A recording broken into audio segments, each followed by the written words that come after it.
जय हिंद साथियों। अक्टूबर 2024 के मंथली करंट अफेयर्स की सीरीज़ में ये हमारा तीसरा वीडियो है जिसमें हम लोग अपॉइंटमेंट्स और सिलेक्शंस को कवर करेंगे। तो जितने भी अक्टूबर 2024 के मंथ में इंपॉर्टेंट अपॉइंटमेंट्स और सिलेक्शंस हुए हैं उन सारों को इस वीडियो में कवर किया जाएगा। इससे पहले दो वीडियो और आ चुके हैं अक्टूबर मंथली करंट अफेयर्स के, जिसमें एक नेशनल और इंटरनेशनल अफेयर्स है और दूसरा जो वीडियो आया है वो स्कीम्स इन अक्टूबर 2024 का है। वो अक्टूबर 2024 के मंथली करंट अफेयर्स का ही पार्ट है। तो अगर आपने वो नहीं देखा है आप वो जाके पहले दो चेकआउट करिएगा, इसके बाद यहाँ आके आप ये कवर कर सकते हैं। प्रभाकर राघवन को गूगल का चीफ टेक्नोलॉजिस्ट ऑफिसर अपॉइंट किया गया है। ठीक है, chief technologist as Google appoint किया गया है प्रभाकर राघवन को। ये बात याद रखिएगा, बहुत इंपॉर्टेंट अपॉइंटमेंट है। ठीक है, प्रभाकर राघवन को अपॉइंट किया गया है as chief technologist at Google. ठीक है, तो आपको ये याद रखना है कहाँ पे अपॉइंट किया गया है और किसको अपॉइंट किया गया है। और ये आईआईटी मद्रास के एल्मा मेटर है, मतलब इन्होंने अपनी पढ़ाई जो है आईआईटी से की है। ठीक है, आईआईटी मद्रास से की है। प्रभाकर राघवन नाम याद रखिएगा। नेक्स्ट अपॉइंटमेंट की बात करें तो जेपी मॉर्गन के नए सीईओ हैं प्रणव चावड़ा। ठीक है, प्रणव चावड़ा नए सीईओ बने हैं जेपी मॉर्गन के। इन्होंने किसको सक्सीड किया है? इन्होंने प्रभदेव सिंह को सक्सीड किया है, ये बात याद रखिएगा। जेपी मॉर्गन के नए सीईओ जो होंगे, जेपी मॉर्गन चेज इंडिया के नए सीईओ होंगे प्रणव चावड़ा। इन्होंने सक्सीड किया है प्रभदेव सिंह को। ठीक है, अब बात करते हैं आईक्रिसैट की। आईक्रिसैट क्या है? International crop research institute for semi arid tropics. तो ये जो ऑर्गेनाइजेशन है, इन्होंने डॉक्टर हिमांशु पाठक को एज नया डायरेक्टर जनरल अपॉइंट किया है। ठीक है, नया डायरेक्टर जनरल कौन है? तो डॉक्टर हिमांशु पाठक। इनका करंट रोल क्या है? तो ये है secretary and department of agriculture research and organisation government of India. ठीक है, और इससे पहले ये थे director general of Indian council of agricultural research. तो ये बात आपको याद रखनी है, डॉक्टर हिमांशु पाठक को नया डायरेक्टर जनरल अपॉइंट किया गया है। कहाँ पे? आईक्रिसैट में, international crop research institute for semi arid tropics. इसकी बात करें तो इसका हेडक्वार्टर कहाँ है? ये है हैदराबाद, तेलंगाना, इंडिया में। ठीक है, और इसका रीजनल सेंटर्स कहाँ कहाँ पे है? तो बामाको माली में है, नैरोबी केन्या में। ठीक है, केन्या की कैपिटल है नैरोबी, माली की कैपिटल है बमाको। तो वहाँ पे रीजनल सेंटर्स हैं आईक्रिसैट के। ये स्टैब्लिश कब हुआ था ये इंस्टीट्यूशन? तो 1972 में ये स्टैब्लिश हुआ था, ये बात आपको याद रखनी है। करेंट डायरेक्टर जनरल है जैकलिन डे अरोज ह्यूज। ठीक है, खैर इतना नहीं पूछेगा आपसे, सिर्फ यही अपॉइंटमेंट पूछेगा कि किसको अपॉइंट किया गया है नया डायरेक्टर जनरल। ठीक है, तो ये बात आपको याद रखनी है। डॉक्टर नीना मल्होत्रा को अपॉइंट किया गया है एज अम्बेसडर टू स्वीडन। याद रखिएगा, डॉक्टर नीना मल्होत्रा जो है नई अम्बेसडर टू स्वीडन अपॉइंट की गई है। इनका करंट रोल है officer on special duty, ministry of external affairs. अब करंट रोल से इनको क्या किया गया? इनको प्रमोट करके नीला मल्होत्रा जी को अम्बेसडर बना दिया गया है स्वीडन का। ये 1992 बैच की इंडियन फॉरेन सर्वेंट है। ठीक है, इंडियन फॉरेन सर्विस में इन्होंने इंडक्ट की गई थी 1992 बैच में। तो याद रखिएगा, डॉक्टर नीना मल्होत्रा जो है नई अम्बेसडर टू स्वीडन अपॉइंट की गई है। नेक्स्ट अपॉइंटमेंट की बात करें तो बहुत ज़्यादा इंपॉर्टेंट अपॉइंटमेंट है। 51st chief justice of India को अपॉइंट किया गया है, जो कि है जस्टिस संजीव खन्ना। तो आपको ये याद रखना है, जस्टिस संजीव खन्ना को 51st chief justice of India के तौर पे अपॉइंट किया गया है। इनको 11 नवंबर 2024 को अपॉइंट किया जाएगा। इनके प्रेडिसेसर हैं chief justice of India DY Chandrachud. Justice Sanjeev Khanna की जो रिटायरमेंट डेट होगी, ये कौन रिटायरमेंट डेट क्या होगी? 13 मई 2025। ठीक है, 13 मई 2025 रिटायरमेंट डेट होगी जस्टिस संजीव खन्ना की। और इनका टेनर ड्यूरेशन क्या होगा? लगभग 183 डेज। अपॉइंट कौन करेगा इनको? तो प्रेसिडेंट साहिबा द्रौपदी मुर्मू जी। ठीक है, तो आपको ये याद रखना है, 51st chief justice of India होंगे जस्टिस संजीव खन्ना। श्रीमती विजया किशोर राहतकर को नया चेयरपर्सन अपॉइंट किया गया है नेशनल कमीशन फॉर विमेन में। तो ये बात आपको याद रखनी है, कौन नई चेयरपर्सन बनी है नेशनल कमीशन फॉर विमेन की? तो श्रीमती विजया किशोर राहतकर। ठीक है, ये 9th इंडिविजुअल होंगी जो कि नेशनल कमीशन फॉर विमेन की चेयरपर्सन होंगी। तो हल्का सा याद रखिएगा, ये कौन से नंबर की चेयरपर्सन है? तो 9th नंबर की चेयरपर्सन है। टेनर डिटेल्स क्या है? इफेक्टिव इमीडिएटली, 3 साल तक के इनका टेनर होगा until she reaches the age of 65। तो 3 साल पूरा कर लें या 65 एज इनकी हो जाए तब ये रिटायर हो जाएंगी। ठीक है, तब इनका कार्यकाल समाप्त हो जाएगा। नेशनल कमीशन ऑफ वुमेन की बात करें तो ये 1992 में स्टैब्लिश की गई थी। कॉम्पोजिशन की बात करें तो एक चेयरपर्सन होते हैं, 5 मेंबर्स होते हैं और मेंबर सेक्रेटरी होते हैं nominated by central government, at least 1 member from schedule caste and schedule tribes. तो इनमें एक मेंबर जो होते हैं शेड्यूल कास्ट से आते हैं और एक मेंबर कम से कम शेड्यूल ट्राइब से आते हैं। तो यहाँ पे आप याद रखिएगा, श्रीमती विजया किशोर राहतकर को चेयरपर्सन अपॉइंट किया गया है NCW का, नेशनल कमीशन फॉर विमेन का। अब हम लोग नेशनल कमीशन ऑफ विमेन के बारे में थोड़ा सा डीपली चर्चा कर लेते हैं। नेशनल कमीशन फॉर वुमेन की चर्चा करें तो ये 1992 में स्टैब्लिश की गई थी under national commission for women act 1990। Act आया था 1990 में, बॉडी स्टैब्लिश की गई है 1992 में, ये बात आपको याद रखनी है, ठीक है। National commission for women act 1990 के अंतर्गत एक ऐसी बॉडी के स्टैब्लिशमेंट की बात करी गई थी जो कि वुमेन राइट से रिलेटेड जो भी इश्यूज हैं उनको रिव्यू करे और उनको एड्रेस करे। तो ये स्टैब्लिश हुई थी 1992 में। रिस्पॉन्सिबिलिटीज़ क्या है, तो नाम से ही पता चल रहा है, विमेन राइट्स को रिव्यू करना, एड्रेस करना, और जो भी रिकमेंडेशंस है, प्रॉपर रिकमेंडेशंस है विमेन राइट्स को प्रमोट करने के लिए, प्रोटेक्ट करने के लिए, एनहांस करने के लिए, उनके प्रति रिकमेंडेशंस देना केंद्र सरकार को, ठीक है। टोटल मेंबर्स हम लोग ने देखा कितने होते हैं, चेयरपर्सन होते हैं, 5 मेंबर्स होते हैं and a member secretary nominated by central government. Chairperson is someone who is committed to cause of women.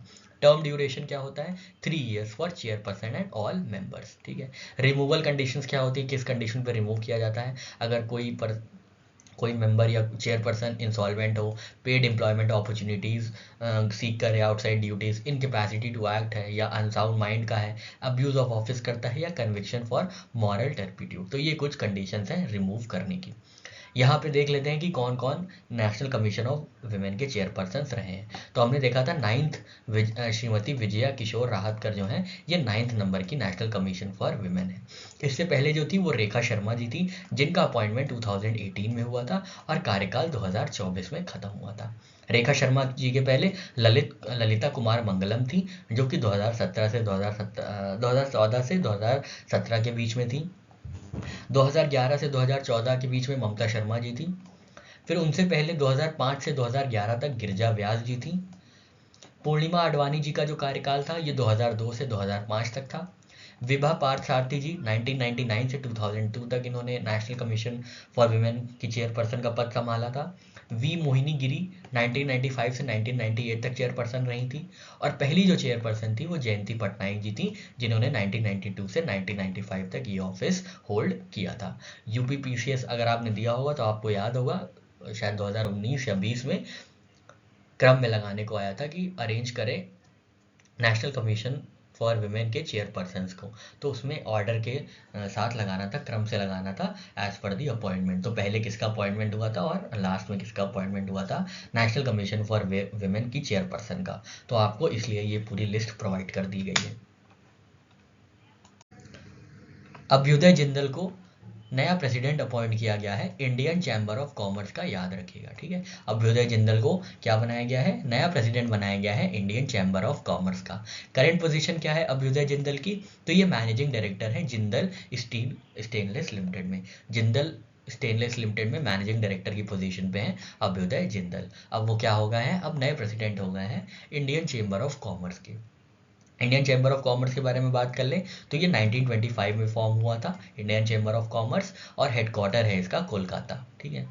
It is recognised as one of the most proactive national chambers in India. तो ये independence के time से काफ़ी ज़्यादा active रहा है, काफ़ी ज़्यादा डाइवर्स मेंबरशिप रही है और इंडियन नेशनल मूवमेंट को बहुत खुले तौर पे सपोर्ट किया है। तो याद रखिएगा अभ्युदय जिंदल जो है नए प्रेसिडेंट होंगे इंडियन चैम्बर ऑफ कॉमर्स के। विक्रम देव दत्त को अपॉइंट किया गया है नया कोल सेक्रेटरी। वो किसकी प्लेस में आए हैं, तो वो सक्सीड किए हैं वीएल कांता राव को, जिनके पास एडिशनल चार्ज था। साथ ही साथ अमृत लाल मीना को अपॉइंट किया गया है as chief secretary of Bihar, ठीक है। ये भी याद रखिएगा, बीपीएससी के लिए काफ़ी इंपॉर्टेंट है। अमृत लाल मीना को अपॉइंट किया गया है as chief secretary of Bihar.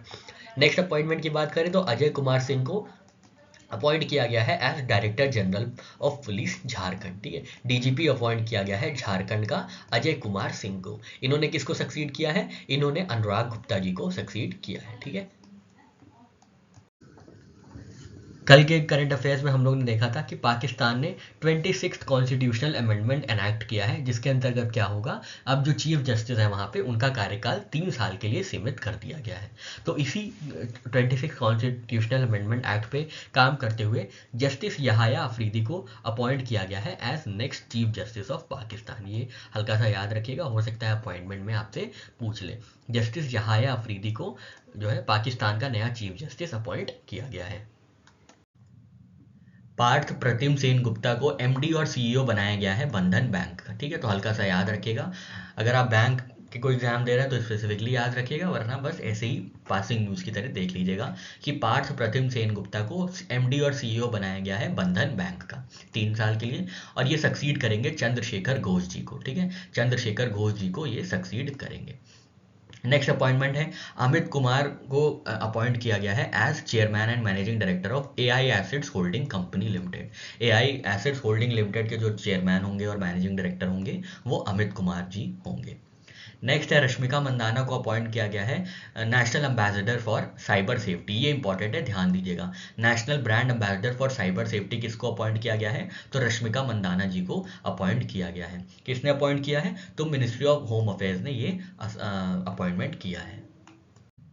Next appointment है मालदीव्स के एम्बेसडर से रिलेटेड। तो एसहाद अजीमा जी को क्या किया गया है, एसहाद अजीमा जी को बनाया गया है नया मालदीव्स का एम्बेसडर टू इंडिया। ये बात याद रखिएगा, नए मालदीव्स एम्बेसडर टू इंडिया हैं एसहाद अजीमा, और ये सक्सीड करेंगे इब्राहिम साहिब को जो कि आउटगोइंग एम्बेसडर है। ठीक है, तो ये हल्का सा याद रखिएगा। Director general of Indian coast guard appoint किया गया है एस परमेश को। एस परमेश जो है उन्होंने अज्यूम किया है office as new director general of Indian coast guard. ठीक है, ये किसको सक्सीड करेंगे, डीजी राकेश पाल जी को सक्सीड करेंगे। डायरेक्टर जनरल राकेश पाल जी को ये सक्सीड करेंगे। ठीक है, जिनकी अभी हाल ही में मृत्यु हो गई है। तो एस परमेश जो है ये नए डायरेक्टर जनरल होंगे of Indian coast guard. Jammu Kashmir में अभी हाल ही में 3 चरणों में इलेक्शंस हुआ था 90 सीटों के लिए, और उसका रिजल्ट आ गया है। तो जम्मू कश्मीर के चीफ मिनिस्टर होंगे उमार अब्दुल्ला साहब। तो आप यहाँ देख सकते हैं ये मिल रहे हैं लेफ्टिनेंट गवर्नर मनोज सिन्हा जी से, जो को इनको शपथ दिलाएंगे चीफ मिनिस्टरशिप की। तो यहाँ पे देख लेते हैं कुछ बातें। डेट ऑफ इलेक्शन देख लेते हैं, तो 18 सितंबर से 1 अक्टूबर तक यहाँ पे इलेक्शन हुए थे। 3 चरणों में इलेक्शन हुआ था। टोटल सीट्स कितनी सीट्स के लिए इलेक्शन हुआ था, तो 90 सीट्सों के लिए यहाँ पे इलेक्शन हुए थे, जिसमें जो जीता है वो इंडी अलायंस ने जीता है। यहाँ पे विनिंग अलायंस जो है इंडी अलायंस जीती है। अलायंस में कंपोनेंट्स कौन कौन से थे, तो जम्मू कश्मीर नेशनल कॉन्फ्रेंस थी, इंडियन नेशनल कांग्रेस थी, और communist party of India Marxist थी।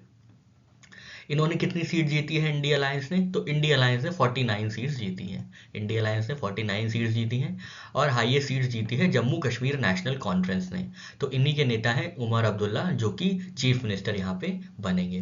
बीजेपी की परफॉर्मेंस की बात करें तो लार्जेस्ट शेयर जो है पॉपुलर वोट का वो बीजेपी को गया है। तो यहाँ पे हम लोग जम्मू कश्मीर का कुछ बैकग्राउंड नॉलेज देख लेते हैं, फिजिकल फीचर्स देख लेते हैं, पॉलिटिकल लोकेशंस देख लेते हैं। नेक्स्ट न्यूज़ है हरियाणा से। तो हरियाणा के नए सीएम नायब सिंह सैनी साहब ने ओथ लिए। तो अब हरियाणा के बारे में कुछ बातें कर लेते हैं कि हरियाणा में पॉलिटिकल फैक्ट्स क्या हैं, फिजिकल फैक्ट्स क्या हैं, ये सारी चीज़ें देख लेते हैं। अपॉइंटमेंट्स की बात करें तो अभी हमने देखा था नायब सिंह सैनी जो हैं हरियाणा के नए सीएम बने हैं। इनको शपथ दिलाई है गवर्नर बंडारू दत्तात्रेय ने। तो याद रखिएगा गवर्नर साहब हैं बंडारू दत्तात्रेय हरियाणा के, और हरियाणा के नए चीफ मिनिस्टर हैं नायब सिंह सैनी। नायब सिंह सैनी इनका दूसरा टर्म होगा ये। आकाश त्रिपाठी की बात करते हैं तो आकाश त्रिपाठी को बहुत बेहतरीन रोल्स मिले हैं डिजिटल गवर्नेंस के लिए। तो इनको की रोल्स दिए गए हैं डिजिटल गवर्नेंस में। तो ये मैनेजिंग डायरेक्टर और चीफ एग्जीक्यूटिव ऑफिसर बने हैं डिजिटल इंडिया कॉर्पोरेशन के। साथ ही साथ ये प्रेसिडेंट और चीफ एग्जीक्यूटिव ऑफिसर बने हैं नेशनल ई गवर्नेंस डिवीजन के। तो आकाश त्रिपाठी जी को डिजिटल गवर्नेंस में बहुत ऊंचे पद पे अपॉइंट किया गया है। Managing director and CEO of digital India corporation and president and CEO of national e governance division. Next बात करते हैं प्रवीण वशिष्ठ जी की। तो प्रवीण वशिष्ठ जी को इंटरनल सिक्योरिटी में स्पेशल सेक्रेटरी के पद पे अपॉइंट किया गया है। ये सीनियर आईपीएस ऑफिसर रहे हैं प्रवीण वशिष्ठ साहब, जिनको स्पेशल सेक्रेटरी का अपॉइंटमेंट दिया गया है फॉर इंटरनल सिक्योरिटी। नेक्स्ट बात करते हैं सौरव गांगुली की, जो हमारे पूर्व कप्तान रहे हैं भारतीय क्रिकेट के पूर्व कप्तान रहे हैं। तो ये अब चार्ज ले रहे हैं as sports director of cricket, head of Delhi Capitals. तो ये जेएसडब्ल्यू के क्या हो जाएंगे, ये डायरेक्टर ऑफ क्रिकेट हो जाएंगे जेएसडब्ल्यू स्पोर्ट्स के।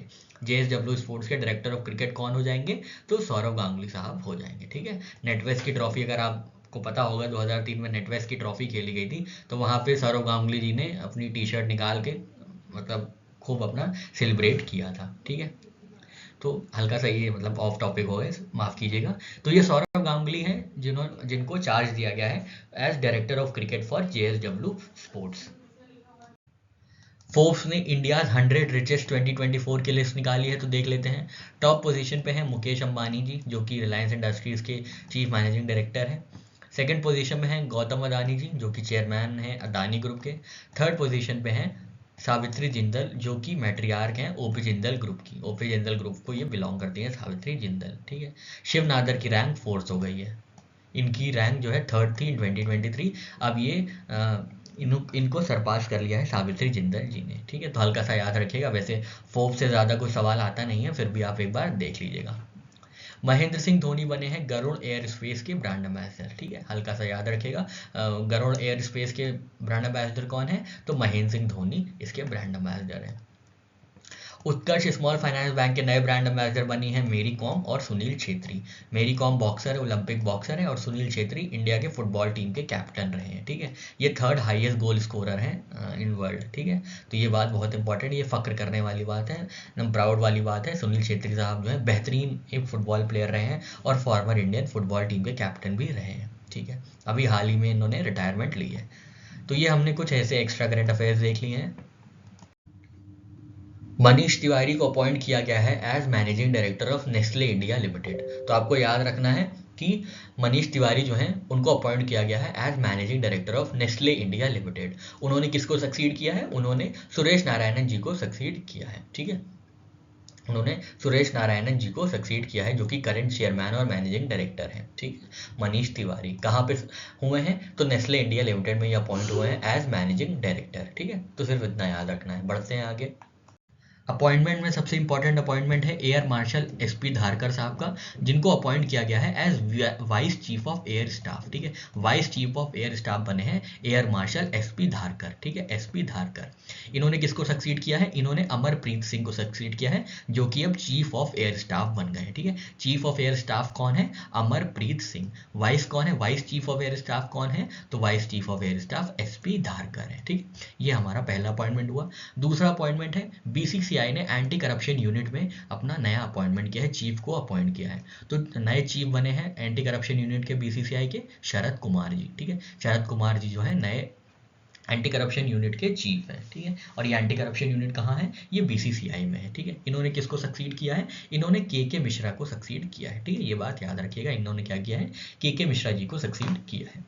नेक्स्ट अपॉइंटमेंट है, नेक्स्ट अपॉइंटमेंट क्या है, नेक्स्ट जो एम राजेश्वर राव हैं, जो डिप्टी गवर्नर हैं आरबीआई के, उनका टेन्योर एक्सटेंड कर दिया गया है 1 साल के लिए। इनका अपॉइंटमेंट हुआ था 2020 में, फिर 3 साल तक इनका अपॉइंटमेंट होना था, तो 2023 में इनका रिटायरमेंट था। पर 2023 में क्या हुआ, 2023 में 1 साल का इनको एक्सटेंशन दे दिया गया था। फिर 2024 में इनको 1 साल का एक्सटेंशन दे दिया गया है। अब ये 25 तक काम करेंगे, 2025 तक एग्जीक्यूटिव डायरेक्ट डिप्टी गवर्नर रहेंगे एम राजेश्वर राव आरबीआई के। ठीक है, तो बस आपको इतना याद रखना है, ये सेकेंड एक्सटेंशन उनको मिला है। ठीक है, किसको, एम राजेश्वर राव जी को। टीवी नरेंद्रन को इलेक्ट किया गया है as chairman of world steel association for the term 24-25। बहुत इंपॉर्टेंट न्यूज़ है, याद रखिएगा, क्योंकि इंडिया में ऐसा दूसरी बार हो रहा है कि किसी इंडियन को वर्ल्ड स्टील एसोसिएशन का चेयरमैन बनाया जा रहा है। किसको बनाया गया है, टीवी नरेंद्रन को बनाया गया है।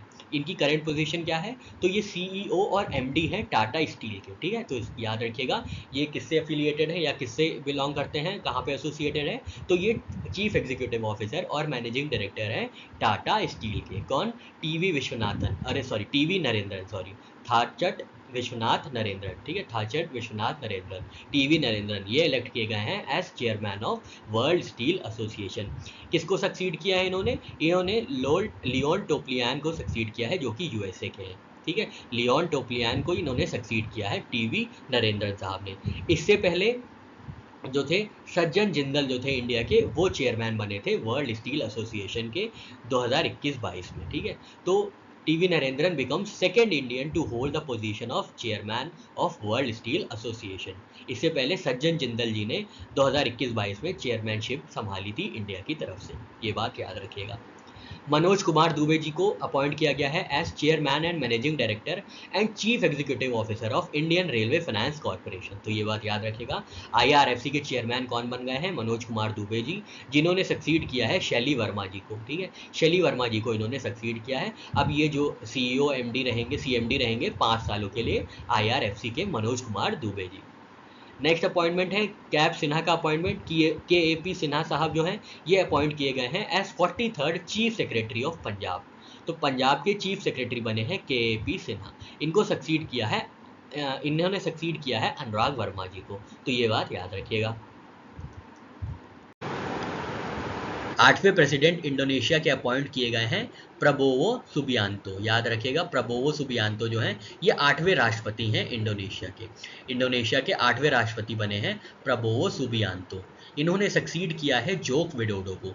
जोको विडोडो जो हैं सर्व किए थे इंडोनेशिया को as president from 2014 to 2024।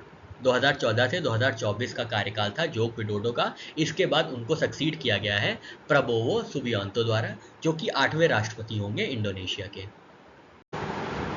Appointment की चर्चा करें तो अशोक चंद्रा जी को अपॉइंट किया गया है as next managing director and CEO of Punjab national bank. ये बात आपको याद रखनी है।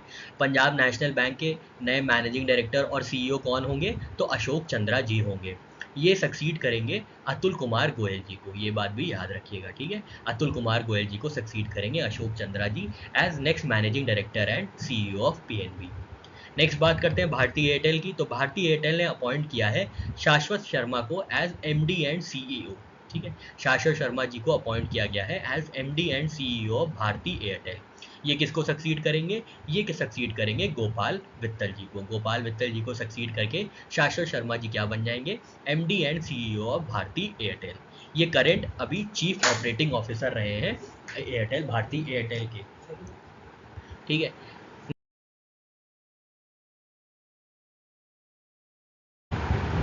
विपिन कुमार को अपॉइंट किया गया है as chairman of airport authority of India.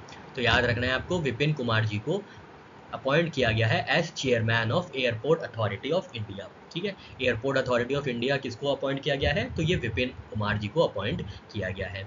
In predecessor कौन रहे हैं? तो इंटरिम चेयरमैन रहे थे एम सुरेश जी और प्रीवियस चेयरमैन रहे हैं संजीव कुमार जी। ये बात भी हल्की सी याद रखिएगा। एयरपोर्ट अथॉरिटी ऑफ इंडिया की बात करें तो ये स्टैब्लिश हुई थी अप्रैल 1, 1995 को, एयरपोर्ट अथॉरिटी ऑफ इंडिया। इसके नए चेयरमैन कौन हुए हैं? विपिन कुमार जी नए चेयरमैन हुए हैं। इंटरिम चेयरमैन कौन थे? M Suresh ji. Next appointment की बात करें तो दीपक अग्रवाल जी को अपॉइंट किया गया है as managing director of national agriculture cooperative marketing federation of India limited. ठीक है, इनको 5 सालों के लिए अपॉइंट किया गया है दीपक अग्रवाल जी को नेफेड में। नेफेड का full form national agriculture cooperative marketing federation of India limited. ये अपॉइंट किए गए हैं as managing director of NAFED Deepak Agarwal ji. किसको सक्सीड करेंगे? पंकज कुमार बंसल जी को सक्सीड करेंगे। पंकज कुमार बंसल जी को सक्सीड करेंगे। ठीक है, सिग्निफिकेंस क्या है नफीड का बात कर ले नफीड की। तो नफीड जो है ये स्टैब्लिश किया गया था 1958 में। ये प्रमोट करता है इंडियन फार्मर्स के वेलफेयर को, ताकि उनको फेयर प्राइसेस मिले अपनी प्रोड्यूस पे और मार्केट लिंकेजेस हो। ठीक है, मार्केट लिंकेजेस हो, उनके जो एग्रीकल्चर प्रोडक्ट्स हैं उनका अच्छे से डिस्ट्रीब्यूशन हो पाए, इसलिए national agriculture cooperative marketing federation of India establish की गई थी 1958 में। It operates under ministry of agriculture and farmers welfare and supports price stabilisation for key agricultural commodities. ठीक है, तो ये ministry of agriculture and farmer welfare के अंदर ऑपरेट करती है नफीद। कौन नए मैनेजिंग डायरेक्टर बने हैं? दीपक अग्रवाल जी, जिन्होंने सक्सीड किया है पंकज कुमार बंसल जी को। अमिताभ चौधरी को रीअपॉइंट किया गया है as MD and CEO of Axis bank. ठीक है, तो हल्का सा याद रखिएगा, अमिताभ चौधरी को फिर से रीअपॉइंट किया गया है as MD and CEO of Axis bank. इनका ड्यूरेशन रहेगा 2027 तक, 2027 तक इनका ड्यूरेशन रहेगा।